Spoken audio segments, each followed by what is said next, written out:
ጸባይ መቀየር አለበት። ቆይ ምንድን ነው የምትቀባጥሪው? አንተ በፊት ምን ሆነሃል? ኤፍራታ እርጉዝ አይደለች እንዴ? ጮለኛ ብትደብቁ ነው መስማታችን አልቀር። ምን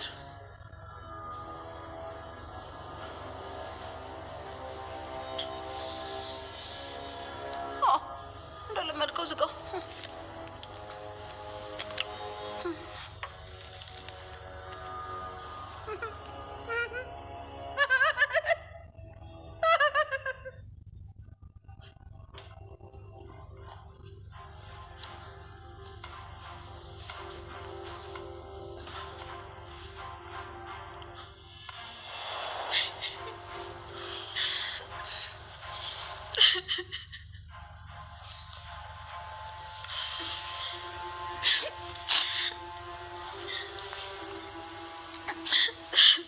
ይቅርታ አድርጊልኝ የኔ ንግስት፣ እልህ ይዞኝ ነው። ሁሉም ነገር በፍቅር መሆን ሲችል አንቺም ዝም ብለሽ ግትርት ያለሽ ሰይጣን ነሽ የማትረባ። ቆይ ሰው ሳይፈልግ እንደዚህ ስላደረግክ ምንድን ነው የምትጠቀመው? እሺ ምን ላድርግ? አንቺም እኩል ትረጅኝ ይገባል የኔ ንግስት። ወንድ ልጅ እኮ ነኝ አይደል? ወንድነትንም አኳየ ነው። ምን? ቆይ ምን ማለት ነው? ምን ለማለት እንደፈለኩ ገብተዋል። ስለዚህ ተውኝ። ከዚህ በላይ እንዳወራ ታስገድደኝ። ቆይ እያስፈራራሽ መሆኑ ነው እንዴ? ለምን ብዬ አስፈራራለሁ? ያሰብከው ተሳክቶ ቢሆን ነበር የምናደር። ሰላም ሰላም፣ ጤና ይስጥልኝ ውድ ተመልካች፣ እንዴት ናችሁ? ደህና ናችሁ ወይ? ሐረግ ድራማ ክፍል 106 እየመለቻለሁ። ሐረግ ድራማ ለምን እንደሆነ አላውቅም፣ ቪዲዮ ምንም ማለት ታየ እያለኝ ነው። ችግሩ ለምንድን ነው ግን ጋይስ? በነገራችን ላይ ኤፍራታ እንግዲህ ዛሬ እንደምታዩት ትንሽ ተሽሏታል። በድጋሚ ገኒ ልጄን ሊያት እንዴት እንዳደረች እያለች ነው። እንግዲህ ብንያም ቆይ እስቲ ተረጋጊ፣ ገና እኮ ጠዋት ነው፣ አሁን ከእንቅልፋቸውም አይነሱም እያላት ነበረና ግን ከዛ በፊት ያፌትና አቢኤል ኤፍራታ ጋር ቁጭ ብለው ኤፍራታ መድኃኒት የፊት መታሻ የቁስል መታሻ መሰለኝ ያፌት እየጠራረገላት ነበረ።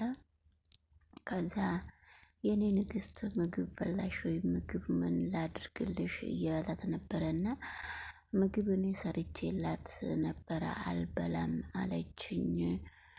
እሱ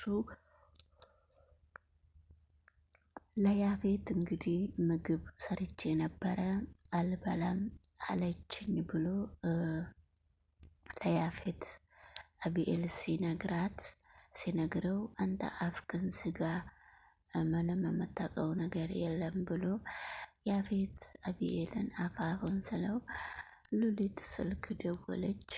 ሉሊት ስልክ ደውላ እንኳን ደስ አለህ እንግዲህ ኤፍራታ እርጉዝ ነች አይደለ እንዴ ብላ ስትነግረው በጣም ነው የደነገጠው፣ በጣም ነው የተናደደው፣ በጣም ተበሳጨ። ኤፍራታን እንግዲህ በተኛችበት ቦታ ትቷት ሄዱ። መኪና ውስጥ በጣም መጠጥ እየጠጣ ነበረ። በጣም ተበሳጭቷል። መጨረሻ ላይ ብስበስ ብሎ ሰከር ብሎ እንግዲህ ያው እየጠጣ እነሱ ቤት ሄዳችሁ አይታችሁ ሊሆን ይችላል። የኔ ንግስት ከኔ መለየት የለባትም፣ እንደዚህ አይነት ብልሃት እንዴት ተጠቀመችብኝ? ከማን ነው ያረገዘችው እያለ ነበረና እንግዲህ ከማን እንዳረገዘች እሱ ነው አይደለ እንዴ ያገባት ጋይስ።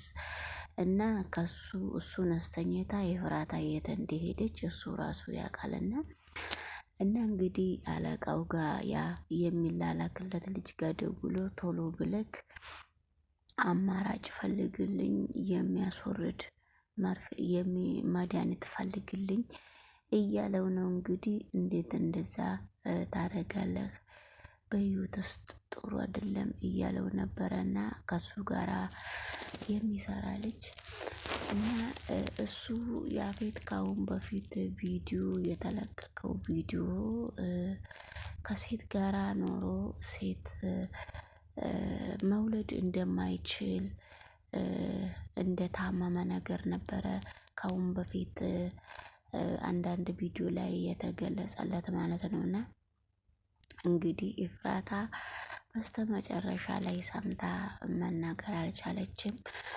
የኔ ናታ ደግሞ ኤፍራታ ስንት ጊዜ ደውላልኝ ነበረ የኔ ንግስት የኔ ጨረቃ እያለ እነዚህና እነ ቤዛ ጋር ሄዶ እያለቀሰና እንግዲህ በቁመቱ እያቃየው ነውና በጣም አዝኗል። ድረስልኝ ለካ ብላ ነው የምትደውልልኝ እኔ ደግሞ ስልኩን አላየሁትም እያለ ነው እንግዲህ የሚያዝነው የሚያለቅሰው። በመካከሉ መቼም ፂ መላ አታጣምና ፂ እንግዲህ ደውላ ከሱ ጋራ እንዳገናኘችው እንደተገናኙ ትንሽ ፈገግ እሱም እንዳለ እሷም እንዳለች እሱ በጣም እንዳለቀሰ እንዴት እሷ ቤት እንደሚሄድ በጣም እንግዲህ ከበደው። ልጁም የእሷ እንደሆነ 100% ያቃል 100%። እና እንግዲህ በጨረሻ ላይ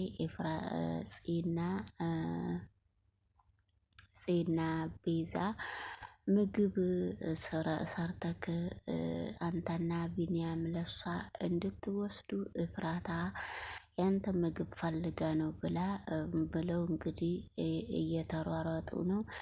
ሉሊት ደግሞ በዩቱብ ሙዚቃ እየደነሰች ነው።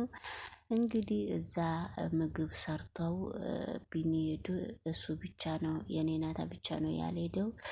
ሉሊት እንግዲህ ምግብ ሰርተን አምጥተንልሻል፣ በዚህ ይሄ ምግብ ያፌት ሳያየው የት ሄደ? ምግብ ላንቺ አምጥተናል ብላ ስትናገር እባክሽ አንቺ እንደሰራሽው አፍሽን ሰብስቢ። እሰይ እውነቱን ነው የተናገርኩት መሰለኝ። እንግዲህ አፍሽን ሰብስቢ አንቺ ብላ ተናግራለች ፂ። እና ሉሊት እንግዲህ በሄደችበት ቦታ ማመስ ትወዳለች። በአንደኛ ደረጃ ለሉሊት ልቡና ይስጣት ብላችሁ ጸሎት አድርሱ እና ሰብስክራይብ አድርጉ ጋይስ።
ብቻዋን ነበር